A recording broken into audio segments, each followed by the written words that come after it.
Classical Music Happy Hour is supported by Viking, committed to exploring the world in comfort, offering destination-focused small ship experiences on all 7 continents with a shore excursion included in every port and programs designed for cultural enrichment.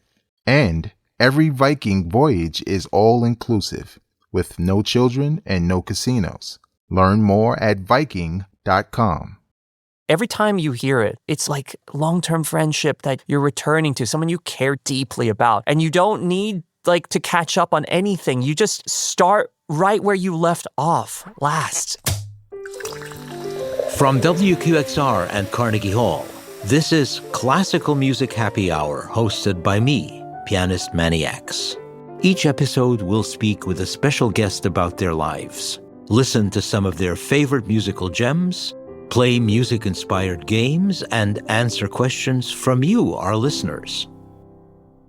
You're just as likely to see my guest today on YouTube as you are on the concert stage. He's performed with almost every major orchestra you can think of, but he's also collaborated with Sting and been featured in the Netflix animated series Arcane, both on audio and on screen. I got to see some of that.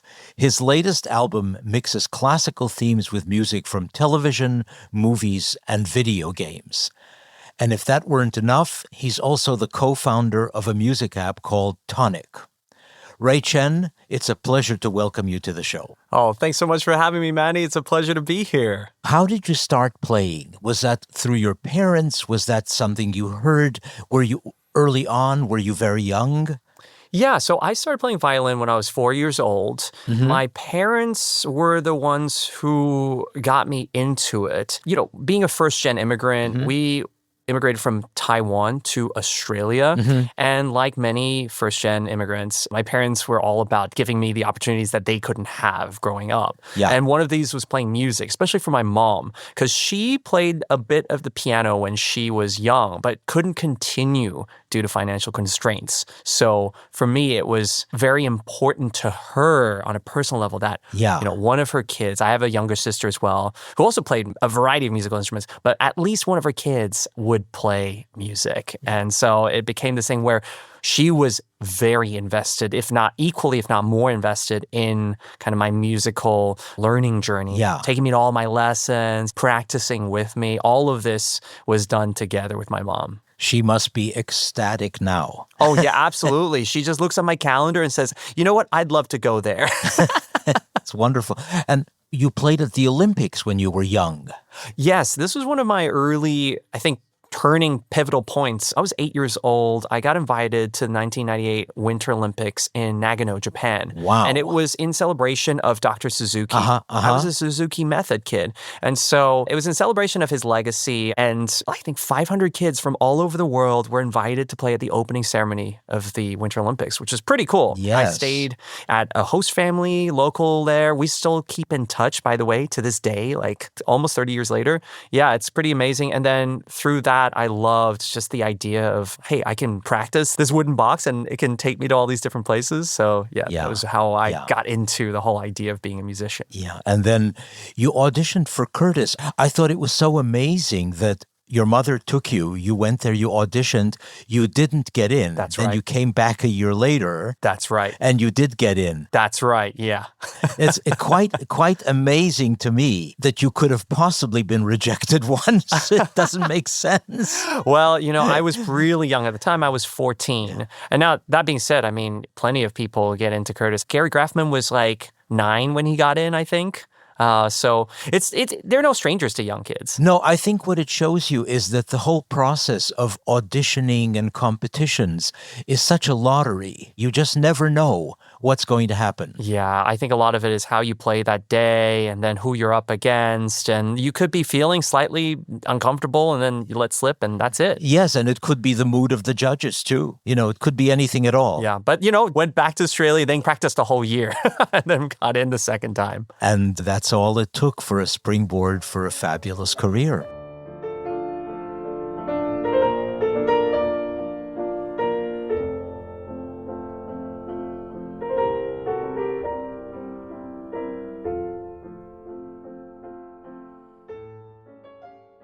Ray, we've got a few listeners who submitted questions, and I hope you can answer them for me. If we don't know the answer, we'll make something up, right? I'll do my best. I'll do my best. Okay. So a listener asks, was there a time when you realized that you made it as a soloist? Oh, that's a great question. So I, of course, like many of my colleagues, I dreamt of playing on the stage. In what form or shape that was, it was to be determined. And it was in my mind at the time of like, oh, if I worked harder, then I would be at the front of the stage, as opposed to the back, sitting in an orchestra. And of course, that doesn't make any sense looking back at it. But at the time, it was a great motivator for me. And so I went about this path. I thought about how I was going to reach the front of the stage. This was like 12-year-old me, by the way. And I thought, okay, maybe someone will invite me, like a great conductor. But in the meantime, I'm just going to do these competitions and just get as much time on the stage as I can, right? That's kind of like being on the front of the stage. You're in a competition. You get stage experience. And so I went about like signing up for basically every single competition that I could find that was local to me. And I started that process. And by the way, I lost a lot more competitions than I won. Well, you only have to win one. Yeah, it's fine. But finally, at the end of this whole process, there were two competitions that really elevated, I think, that gave me that sense, oh, wow. First one was the Menuhin competition, the Yehudi Menuhin competition. That was in 2008. And within a span of a year, I won the Queen Elizabeth.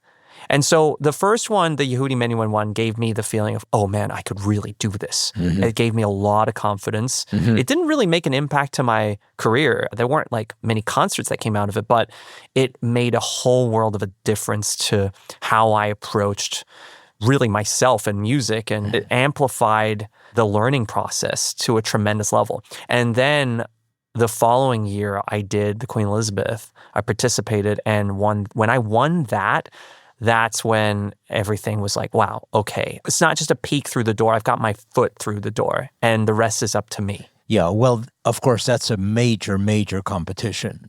And when you win something like the Queen Elizabeth, you are destined to be an important soloist, I think.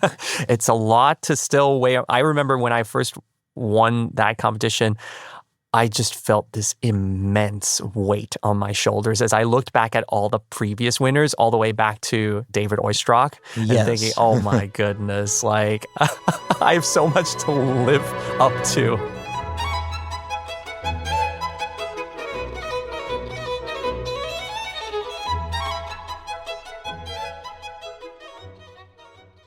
It's so fascinating to me that you started this app called Tonic. That's right. And it fascinates me because, as you say, you worked very, very hard when you were young, and you kept working hard. But how to work is another whole subject, which I think most of us need to learn a lot about. And I know that, for example, our mutual idol, Yo-Yo Ma, I think he actually is the best practicer I know. How does he practice? Well, it's all very concentrated. He hears something that's not working, and he will try to analyze that particular problem. Got it. And in a few minutes, he'll say, okay, this is the problem. This is what I have to fix. And once he does that, he's got it. So what impresses me so much about it is that I have to spend endless hours doing things over and over and over to get a result. And he doesn't seem to need that so much.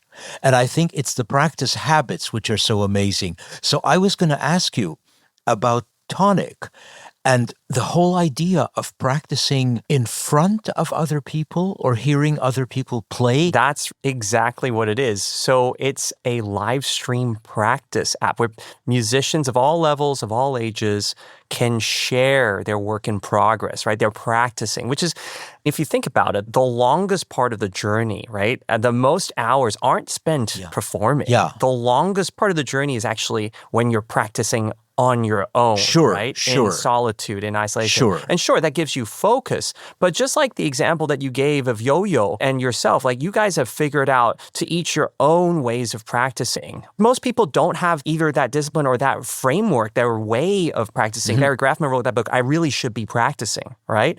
I mean, that's the problem that Tonic aims to solve. And is that helping to motivate people who know they should be practicing, but they might not have the next performance opportunity for months. Yeah. So where do they go to get that final point of like fulfillment of the sharing part, right? Music is so much better when it's shared. I'm trying to sort of visualize it. Let's say I heard this person practicing a Mendelssohn piece.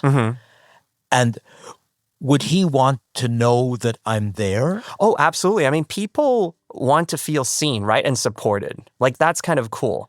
And unlike YouTube or anything like that, Tonic, it's all under that context where everyone understands everyone is in the work in progress. So you're not being judged from a performance vantage point, right? Right. People are there to support you. They understand that they're there. It's like open rehearsal. When people go to open rehearsal, they know that they're there to like see a work in progress. Yeah. Are people willing to devote the time to other people? Absolutely. You know, we have the metrics that show us that the average use time of a studio when no one's there is already 36 minutes. 36 minutes of practice time averaged out across all people is pretty substantial already. But then as soon as one person joins, that practice time increases drastically. We're at almost 50 minutes now with one person. And then with two people, it's over an hour.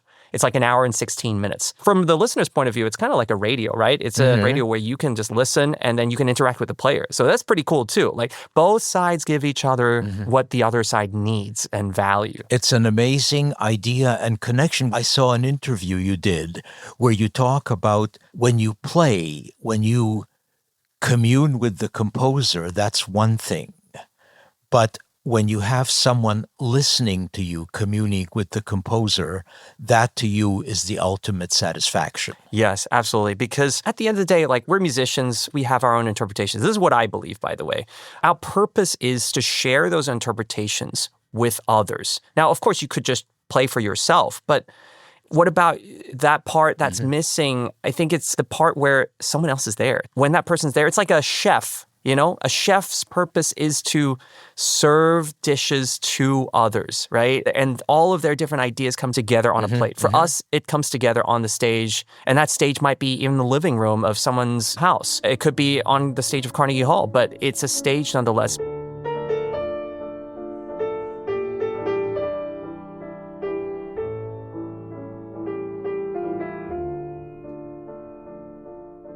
You've brought in some music that you really like, the Brahms piano intermezzo. Yeah, I love that piece.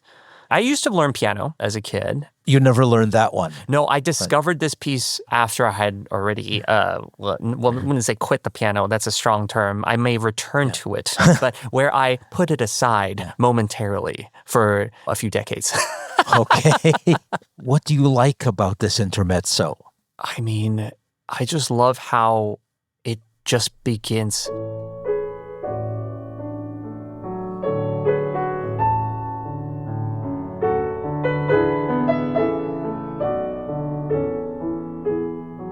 Every time you hear it, it's like long-term friendship that you're returning to, someone you care deeply about. And you don't need like to catch up on anything. You just start right where you left off last. And it's like no words need to be said. You just have that feeling, and that's what that piece gives me. There are two elements in that piece that get to me every time. First of all, the fact that the tune itself is actually slightly tortured. It's so spread out, those leaps.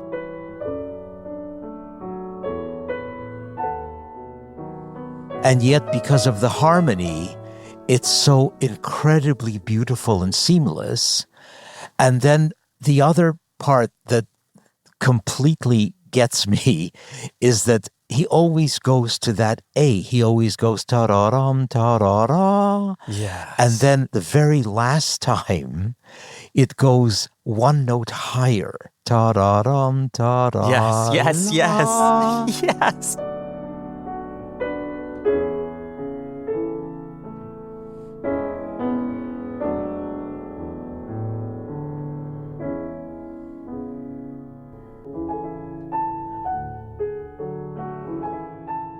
And it's marked very, very soft. It's such an arrival. Brahms was always a guy, for me, who kind of, it's very hard to get somewhere. You know, it's like Sisyphus pushing the rock up the hill.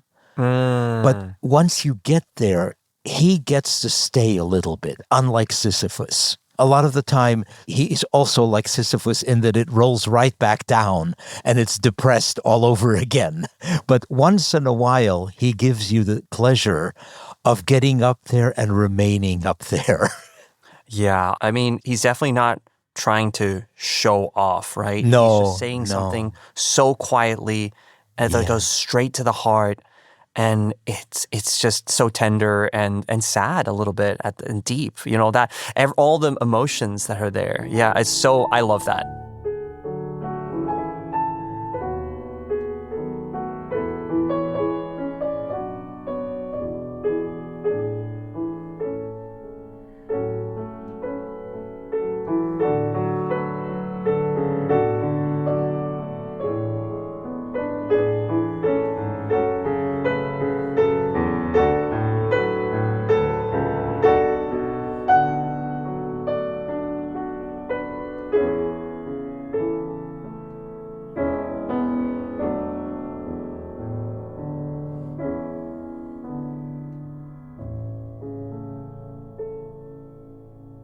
Classical Music Happy Hour is supported by Viking, committed to exploring the world in comfort. For over 25 years, Viking has been connecting the thinking person with the world. First on the great rivers, then on all 5 oceans, now on all 7 continents. Whether you choose to journey through the heart of Europe on an elegant Viking longship, explore the ancient cities of the Mediterranean on a small ocean ship, or venture to the white shores of Antarctica on a purpose-built expedition ship, you will always experience thoughtful service, destination-focused dining, and cultural enrichment on board and on shore. And every Viking voyage is all-inclusive, with no children and no casinos. Learn more at Viking.com. I'm Emanuel Ax, and this is Classical Music Happy Hour. We'll return in just a moment. This is Classical Music Happy Hour. I'm Emanuel Ax. Let's hear more from Chen.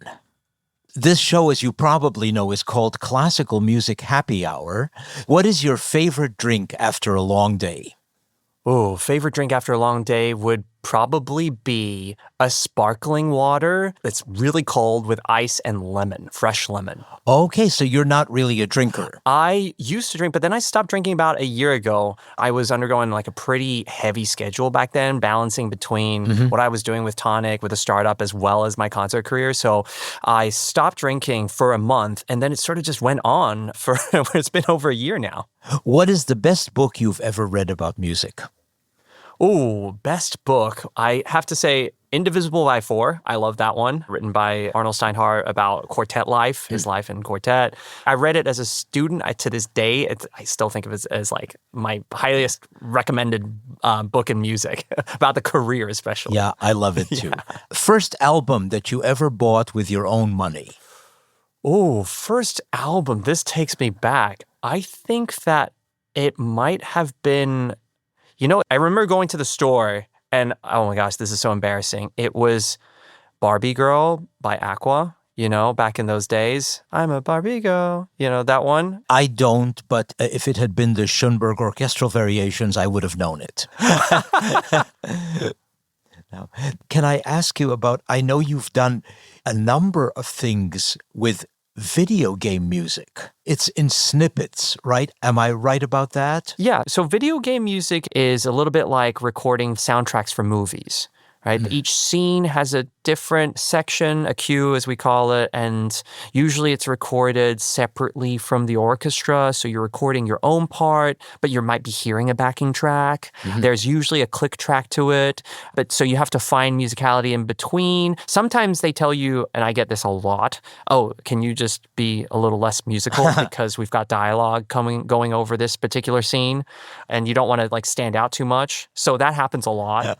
Okay. But other times, yeah. And so it's like, okay, got it. I got it. A little less vibrato. I call it the less musical Ray that they're going to get. But other times, it's just knowing your role, right? It's kind of like when you don't have the main melody in a chamber music piece, you want to just like always be blasting out your line all the time. What is your favorite video game, if you have one? I would never have expected to be asked that question by Emanuel Ax. Oh my gosh, what is my favorite video game? Well, I can tell you what mine is. It's very easy. Mine is Tetris. The reason I really love it is because I'm incredibly inept at it. And my kids used to watch me trying to play it and would get hysterical with laughter. They thought it was the funniest thing in the world, me trying to manipulate this thing moving from side to side, which of course does nothing. Right, but meanwhile, you're playing like thousands of notes. Yeah, I do have so many. It's kind of like asking what's your favorite piece. I wouldn't be able to give you one particular title, but the genre of video games that I love are usually open world. Mm-hmm. So one of my favorite games of all time is Skyrim. We call it RPG, role-playing game. And the concept is that you are in a, I have to explain this in a way that audiences that don't play video games will understand. So it's where you choose your character, but every decision that you make affects the storyline.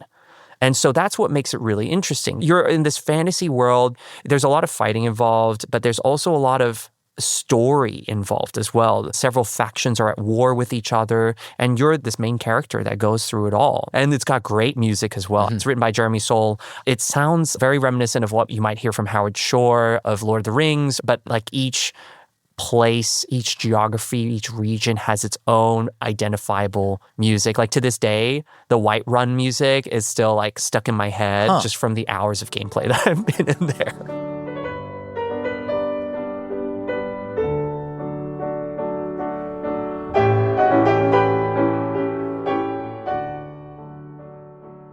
We seem to be, generally speaking, in a video-oriented society. And I wonder, do we still have a role to play in it? Do we still have Bruckner symphonies to listen to? Or is that going to go away because it's too long without video action? No, I don't think it's going away anytime soon, to answer your question in one quick sentence. And the reason why is because there's kind of passive listening, and a lot of these streaming platforms have that, right? It's just in the background.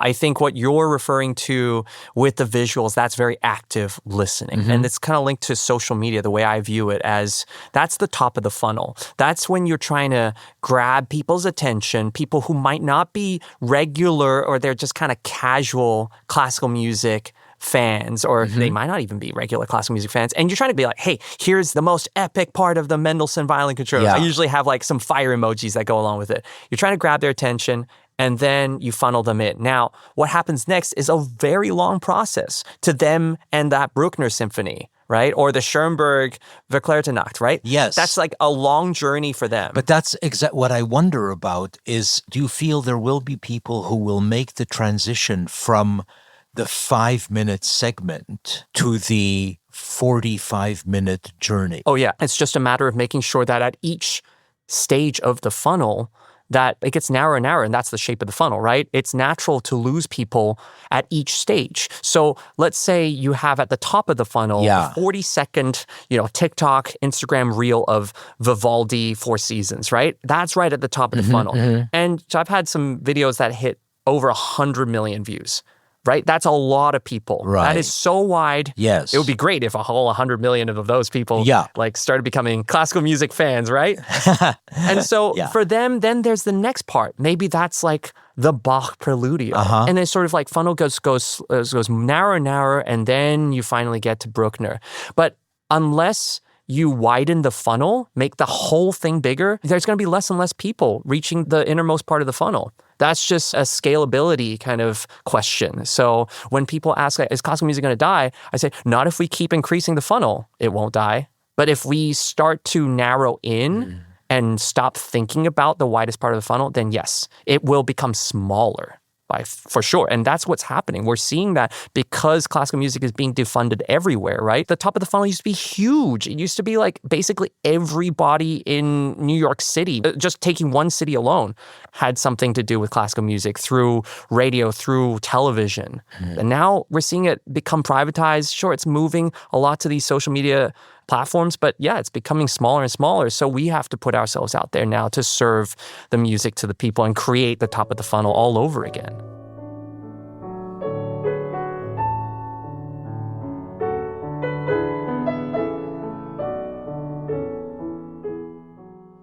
The whole idea of nerves in performance. You seem to feel that as you get closer to the audience, you have less nerves. That's correct. I have so many people asking me, how do you get rid of anxiety? I have stage anxiety, performance anxiety. How do I get rid of it? And my belief is that if your desire is to play and perform and share music in front of people, well, you should practice doing that then. You should practice in front of people. It's the most straightforward answer that I can give.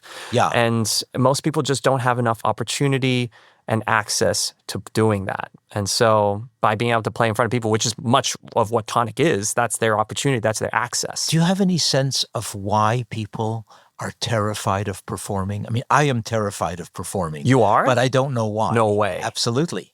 I get terribly nervous before every concert, and I'd love to know why. I mean, you're about to go into an unknown, but you're also, I think of it as excitement. There's nerves for sure. There's adrenaline, right? Let's be unbiased for a moment and just call it by what it does to the human body. There's adrenaline that goes in. I think of nerves as not necessarily a good or bad thing, a positive or negative emotion, but the emotion is the sticker we slap on it, right? Through either positive or negative experiences. So if you have bad experiences with being on stage, then that could be a trigger right there. But if you have positive ones and you focus on those, then it's more likely that it's excitement, kind of like it's about to be your birthday. And so it's like something's going to happen in a good way. The perfect situation would be to be excited, but not frightened.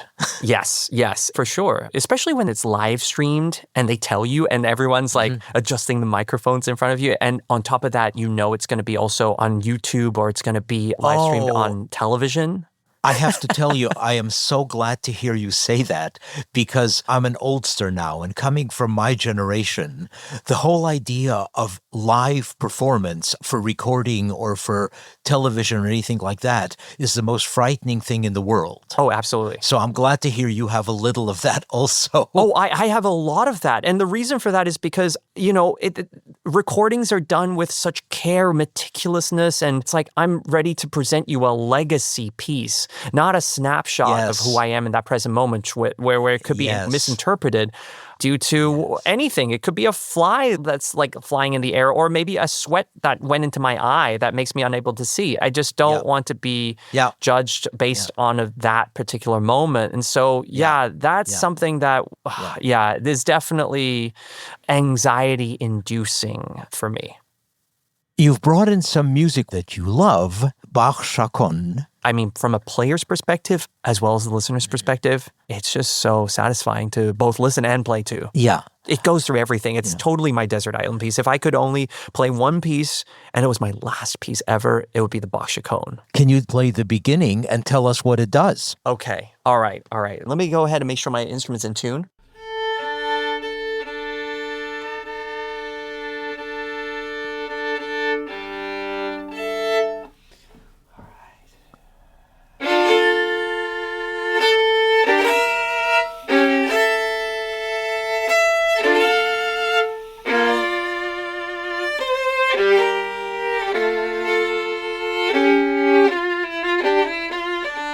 So just that beginning, right, is so gripping. It's so commanding.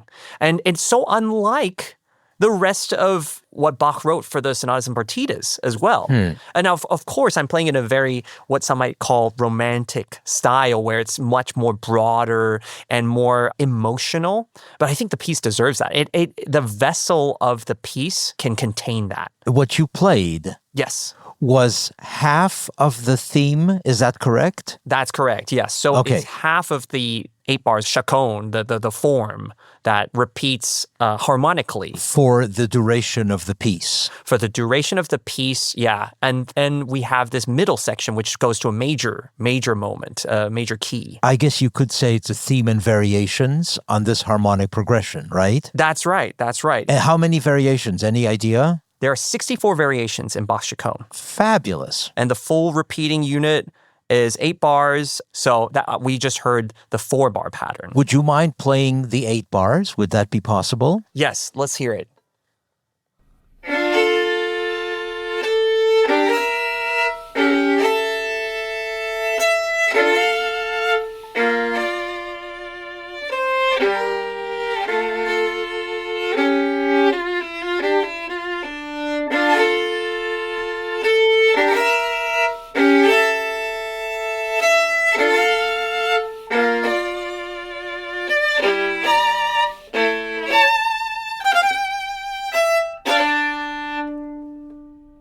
That's wonderful. Thank you very much. Thank you. No, thank you. I will also say I'm glad that you only had to tune the violin, because if you had been here for the piano, we would have been an hour and a half.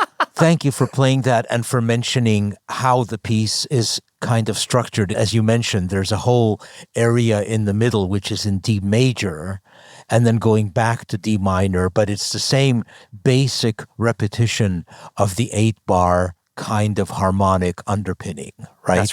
That's right, yeah. But somehow it's never repetitive. It's just this journey, this massive journey.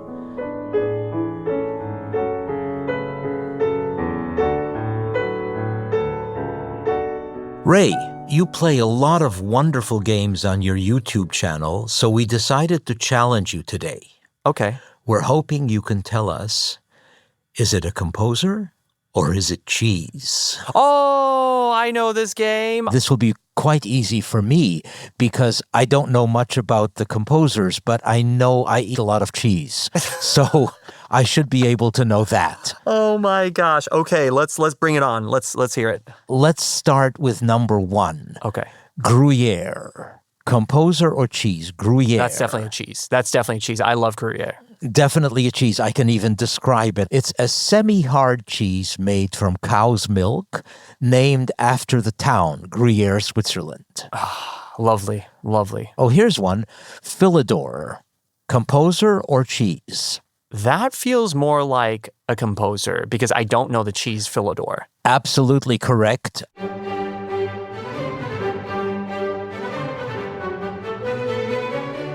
François-André Philidor was an 18th century composer. He might not be associated with cheese, but he was a great chess player, and there are chess moves named after him, actually. Wow. So I didn't know about Philidor, but now I will look him up.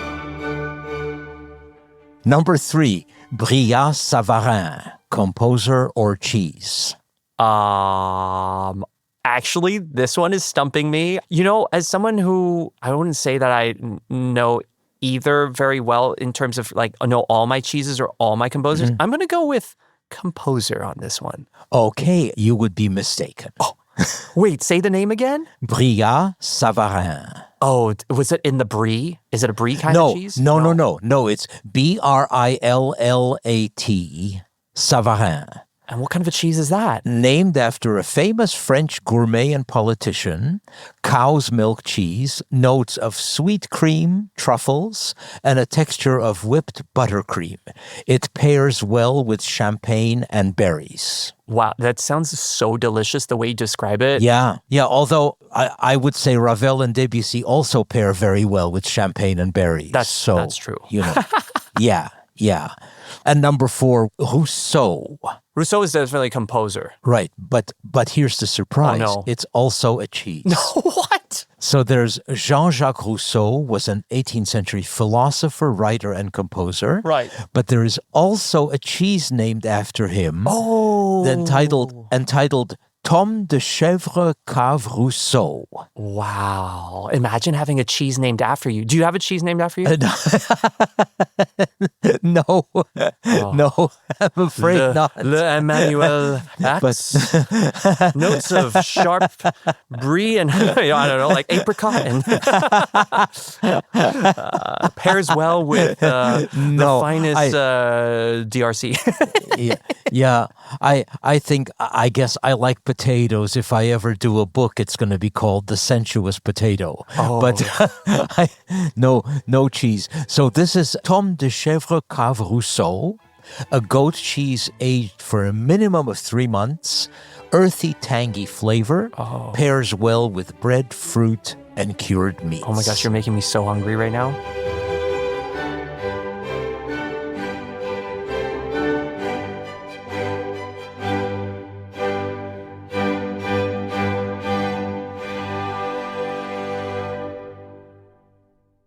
Ray Chen, thank you so much for joining us today. Thank you. Thank you so much, Manny. I'm Manny Ax, and this is Classical Music Happy Hour. Classical Music Happy Hour is supported in part by the Robert and Mercedes Eichholz Foundation and by Linda Nelson. Our production team includes Lauren Purcell-Joiner, Eileen Delahunty, Laura Boyman, Elizabeth Nonamaker, David Norville, Christine Herskovitz, and Ed Yim.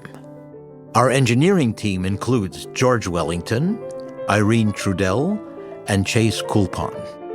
Classical Music Happy Hour is produced by WQXR in partnership with Carnegie Hall.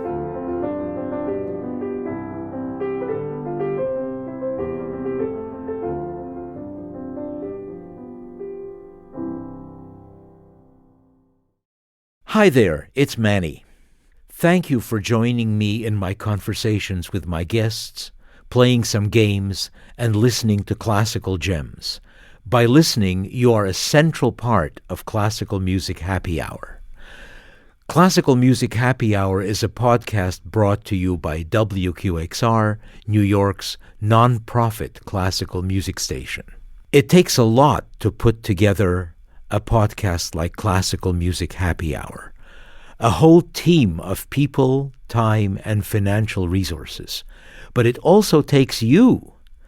Listener donations are an important source of funding for the shows that WQXR produces. So if you've been moved or excited by some of the conversations we've had, pieces we've shared, please take a minute to make a donation so we can bring you more podcasts like this. To give, go to classicalmusichappyhour.org/donate. Thank you for listening and for supporting our show.